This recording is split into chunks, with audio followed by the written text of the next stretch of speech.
ये जो पचकान था ना, ये मेरे जीवन का टर्निंग पॉइंट था। सब लोग बोलते हैं कि उनके जीवन में कोई रोल मॉडल होते हैं, कुछ ऐसा होता है जिससे अबाउट टर्न आ जाता है। बट मैं तो बोलती हूँ मेरे जीवन में वो पाव भाजी एक निमित्त थी जो मेरे जीवन में अबाउट टर्न ला दिया। इस दरमियान नेक्स्ट टू नेक्स्ट ईयर नवानु, अगेन सेकेंड पालितना की नगवानु, फिर थर्ड ईयर मैंने उपध्यान किया, फोर्थ ईयर मैंने चरिपालित संघ किया पालितना से गिरनार। ये वो ही संघ है विपिन भाई जो आपके परिवार वालों ने लाभ लिया था, चरिपालित संघ का। ये वो ही संघ है जिसने नेमिनाथ दादा के दर्शन मुझे पहली बार दिए थे। ये वो ही संघ है जिसका शायद उपकार या एहसान मैं अपने जीवन में कभी नहीं भूलूंगी। 22 में परमात्मा सत्वशाली, उत्कृष्ट ब्रह्मचर्य के दाता, परमनी अनुभूति, खुद का अपनापन, खुद के अंदर दोषों का दर्शन, ये सब हमको फील होता था जब मैंने उनका फर्स्ट अभिषेक देखा था। शायद यहाँ पे बैठे हुए सभी लोगों ने वहाँ का पहला पक्षाल देखा होगा, पक्षाल देखा ही होगा। पक्षाल सबके लिए शायद नॉर्मल होगा, या किसी के लिए बहुत स्पेशल होगा, या किसी के लिए बहुत वंडरफुल होगा।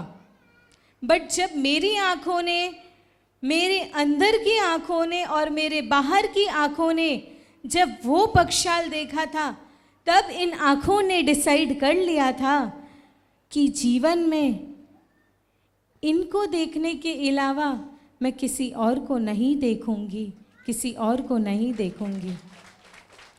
तभी भी दीक्षा के भाव नहीं थे, बट सहज मन से ऐसा निकल गया कि क्या है ये, इनकी आंखें, इनका तेज, इनकी आंखों से बरसती एक वो वाइट ऊर्जा मुझे हर क्षण उस अभिषेक में फील हो रही थी, जिसका शायद मैं शब्दों में वर्णन नहीं कर सकती और शायद होगा भी नहीं। ये थी मेरी first opportunity to meet my Neminath dada. आके नवानु से जब ऋषभ बालिका मंडल जॉइंट हुई, संस्कार वाटिका, पाठशाला, सब में आगमन हुआ मेरा। आरबीएम का 25th एनिवर्सरी का वो साल था जब उनका लक्ष्य था कि 2500 साधु साध्वी जी को पूरे वंदन करना। मैंने सिर्फ रमीला बहन से एक बात बोली थी कि रमीला बहन, मैंने है ना अपने जीवन में बहुत सारे देरासर नहीं देखे हैं, मतलब मैंने सिर्फ एक ही देरासर देखा है। और अब चेन्नई में आके जैसे मैंने परमात्मा के दर्शन चालू किए, पूजा चालू की, मुझे नए नए भगवान दिखाओ, मुझे नए नए मंदिर देखने हैं, मुझे वहाँ पे भी दर्शन करने जाना है, मुझे यहाँ पे भी जाना है। जब ये सब बातें मैंने रमीला बहन को बोली तो उनके आँखों से धड़ धड़ आंसू निकले और उन्होंने बोला कि मनीषा, तू जो जो ट्रिप में आना चाहती है जंगम तीर्थ के, यू आर अलाउड। एक भी परमिशन किसी और से लेने की ज़रूरत नहीं है। और ऐसा चांस मुझे मिला, शायद वो परमात्मा की कृपा थी, शायद वो एक प्रकार का पुण्य बोल दो, जो दादा ने किस तरह से बरसाया मुझ पे। मैं खुद भी फाइंड आउट नहीं कर पा रही हूँ अभी तक कि वो किस तरह से कृपा बरसाते हैं, मेरी तो बिल्कुल समझ के बाहर है। ऐसा हुआ, पालितना और गिरनार जाने की बात हुई। जब पालितना और गिरनार का ट्रिप आया तब मैंने दीदी को बोला कि दीदी, मुझे है ना थोड़ा जल्दी चढ़ना है कल सुबह, क्योंकि मैं लास्ट टाइम आई थी ना, तब मैंने नेमिनाथ दादा से अच्छे से बात नहीं की थी और शायद दर्शन भी नहीं हुए थे, तो मैं नेक्स्ट दिन थोड़ा जल्दी चढ़ने वाली हूँ। तो उन्होंने क्या जवाब दिया था कि तू भले ही जल्दी चढ़ बट आगना ज़रूर पाल जाए। तो मैंने बोला ओके। तो मैंने टॉर्च के सहारे 4:30 बजे यात्रा करनी चालू कर दी थी। आई वॉज एग्जैक्ट 6:15 6:30 ऊपर थी। ये एक मिराकल मेरे जीवन में उस दिन हुआ। बहुत ध्यान से सुनना सब जन। जब मैं गंबारे के अंदर घुसी, पूरा गंभारा अंधेरा और गंभारे के अंदर सिर्फ वो दीपक की रोशनी और परमात्मा का चेहरा। उस गंभारे के अंदर कम से कम सिर्फ 2 लोग थे, वो भी एक पुजारी और एक वॉचमैन। मैंने जल्दी ही यात्रा करके आ गई थी, इसलिए मैंने पूजा के वस्त्र पहन के वासक शेप पूजा करने के लिए गई। जब वासक शेप हाथ में लिया था, उनके पास फर्स्ट टाइम उस गंबारे के अंदर जैसे ही वो वासक शेप लिया और उनके चरणों में डाला और सिर्फ ऐसे हाथ रखा था मैंने उनके पैरों पे, ऑटोमेटिक 10-15 मिनट के लिए मेरी आंखें बंद थी और मुझे हाथों में कुछ वाइब्रेशंस फील हो रहे थे। वो अंदर की खुशी थी, परमात्मा के ओरास थे। परमात्मा का क्या था वो मुझे भी नहीं पता। एक ही दिमाग में थॉट आया, मनीषा तुझे दीक्षा लेनी है। ये एक थॉट उस 15 मिनट में सिर्फ और सिर्फ एक थॉट था, मुझे दीक्षा लेनी है। नहीं पता ABCD भी दीक्षा की कि कैसे लेना, क्या करना, विहार, गोचरी, एक ही वस्त्र पहनना, सब आउट ऑफ माइंड था। सिर्फ एक ही लक्ष्य था, दीक्षा लेनी है, मुझे शादी नहीं करनी। ये जो 2 लाइन थी मेरे जीवन में, और जो वो 2 लाइन के जो वो थॉट थे, वो इतने गाढ़ कर दिए परमात्मा ने, इतने गाढ़ कर दिए। मुमुक्षुपने में 4-4.5 साल का मुमुक्षुपना, कितनी बार मन में अप्स एंड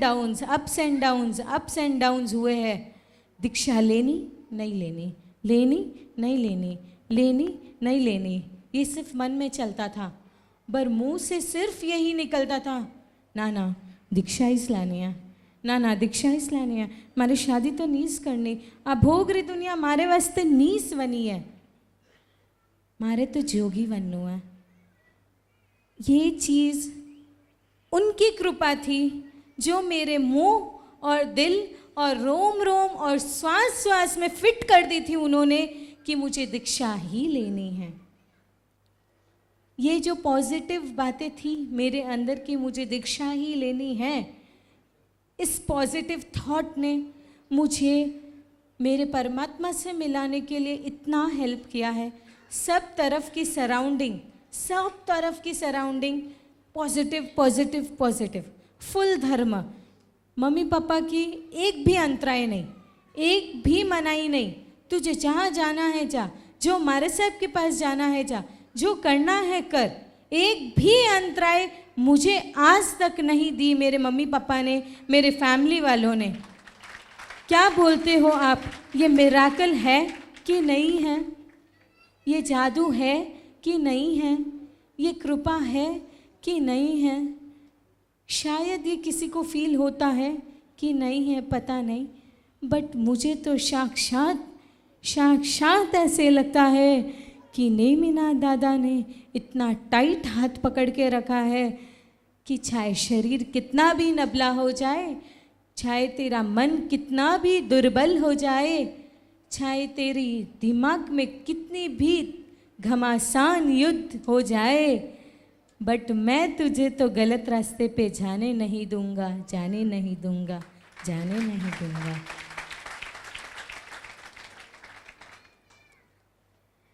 आगे चलते चलते कल्याण मित्रों का साथ हुआ।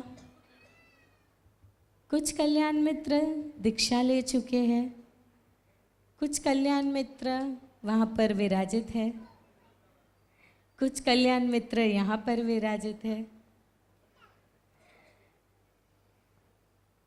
कल्याण मित्र के पहले जीवन में आगमन हुआ तो गुरुदेव का,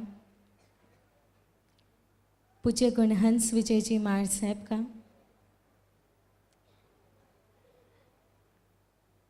साहेब को जब मैंने गुरु बनाया, कहते हैं कि जब गुरु शोधते हैं तब मन में कुछ कुछ होता है। मन क्या, सब कुछ ब्लाइंड हो जाता है। गुरुदेव को मिलने के बाद भी शायद ऐसा ही हुआ। कुछ उनके बारे में जानने का ट्राई भी नहीं किया और कुछ जानने का सोचा भी नहीं कि आगे जान के फिर गुरु बनाऊंगी, ऐसा भी कुछ नहीं हुआ। बहुत सहज तरीके से, सरल तरीके से मैंने उनको गुरु तो मना लिया, बट रोज़ वंदन करने जाना, रोज़ उनके व्याख्यान सुनना, रोज़ उनकी वांचना अटेंड करना, ये सब जो सिखाया है वो उन्होंने सिखाया है। हमारी सुबह पता है किससे होती है? भगवान के दर्शन से नहीं। हमारी सुबह, रोज़ सुबह ये स्कूटी लेके मेरे घर के नीचे आते हैं और हम दोनों गुरुदेव को रोज़ वंदन करने जाते हैं। चेन्नई की किसी भी कोने में हो, चाहे वो 2 किलोमीटर हो, चाहे वो 5 किलोमीटर हो, चाहे वो 10 किलोमीटर हो, बट हम दोनों रोज़, लगभग रोज़ उनको वंदन करने जाते हैं। इसलिए नहीं कि रोज़ वंदन करना है, वो गुरुदेव है, पर इसलिए कि शायद उनके पास जाऊं तो सुकून मिलता है, शांति मिलती है। पूरे दिन के 24 घंटे उस आधे घंटे की राहत देता है। वो आधा घंटा उनका ऐसा लगता है कि बस यहीं पे रह जाओ। किसी भव में कोई लड़का बनाया होता और दीक्षा की भावना हुई होती तो शायद उनके पास दीक्षा ले लेते। ऐसी इच्छा हमने बहुत बार उनसे कही भी है। गुरुदेव की बढ़ाई या तारीफ मुझे नहीं करनी, बट गुरुदेव के जो गुण हैं वो सच्ची में गुण हंस, वो एक ऐसा हंस है। जब कहते हैं ना कि एक हंस ऐसा पक्षी है जो दूध और पानी को जुदा कर सकता है, बस वो गुण हंस विजय जी महाराज साहब भी हमारे जीवन में वही काम कर रहे हैं। दोषों को भगाने का काम और गुणों को प्रगटाने का काम। उनका जीवन में बहुत इम्पोर्टेंट रोल है। बहुत सारी चीज़ें सीखी है उनसे। विवेक, समर्पण हो, वहाँ विवेक कैसे होना। समर्पित तो हम हो जाते हैं, बट वहाँ विवेक कैसे लाना, विनयवान कैसे बनना। हमारी कभी कुछ गलती हुई भी होना तो हमको कभी डांटा नहीं है। मेरी भूल हुई हो ना तो वो इनको ब्लेम करके डांटते थे, और इनकी भूल हुई हो ना तो वो मुझे पॉइंट आउट करके डांटते थे।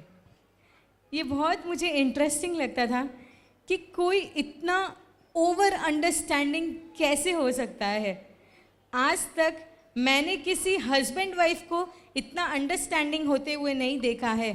आज तक मैंने किसी दोनों भाई को इतना अंडरस्टैंडिंग होते हुए नहीं देखा है। आज तक मैंने किसी 2 बहन या मम्मी पापा किसी को भी इतना अंडरस्टैंड करते हुए नहीं देखा है जो कि मैंने मेरे गुरुदेव में देखा है।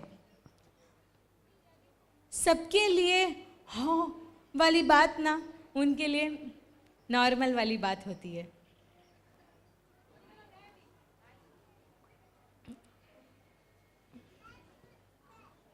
उसके बाद आते हैं मेरे गुरु मैया पूज्य प्रणिधान निधि श्री जी महाराज साहब। जीवन उनका इतना सहर, इतना सरल और इतना सहज है, आप सिर्फ उनको देखोगे तो आपको उनके गुणों का पता चल जाएगा। सिर्फ एक ही बात कहते हैं वो हमसे जब जब मिलते हैं कि आप आनंद में तो हो ना। एक ही बात पूछना चाहती हूँ, हम जीवन में कितनी टेंशन लेते हैं, कितनी टेंशन। एक बार ऐसा हुआ कि एक हैंडीकैप लड़का था, वो दुकान में अगरबत्ती बेचने गया। वो और उसके मम्मी ही थे उनके घर पे, उनके पापा ऑफ हो चुके थे। वो लड़का जब जब बाहर कमाने के लिए निकलता था, अगरबत्ती सेल करने के लिए निकलता था, उसकी मम्मी को बहुत चिंता होती थी और वो हमेशा बोलती थी कि बेटा तू जब जब बाहर निकलता है ना, मुझे बहुत टेंशन होती है। तो वो बोलता है कि मम्मी अगर आप खाना बना रहे हो, आप सब्जी चमक रहे हो, तो मैं उसमें डबल मिर्ची डाल दूँ, डबल हल्दी डाल दूँ, डबल नमक डाल दूँ, तो क्या आपको अच्छा लगेगा? तो वो मम्मी क्या जवाब देंगे? Please do not interfere. ऐसा ही बोलोगे ना? ऐसा ही बोलोगे ना आप लोग? तो बस उसने यही अपनी मम्मी को भी समझाया कि मम्मी मेरे जीवन की चिंता तो परमात्मा के हाथ में है, अगर आप इंटरफेयर करोगे तो मेरे परमात्मा को अच्छा नहीं लगेगा, अच्छा नहीं लगेगा, अच्छा नहीं लगेगा।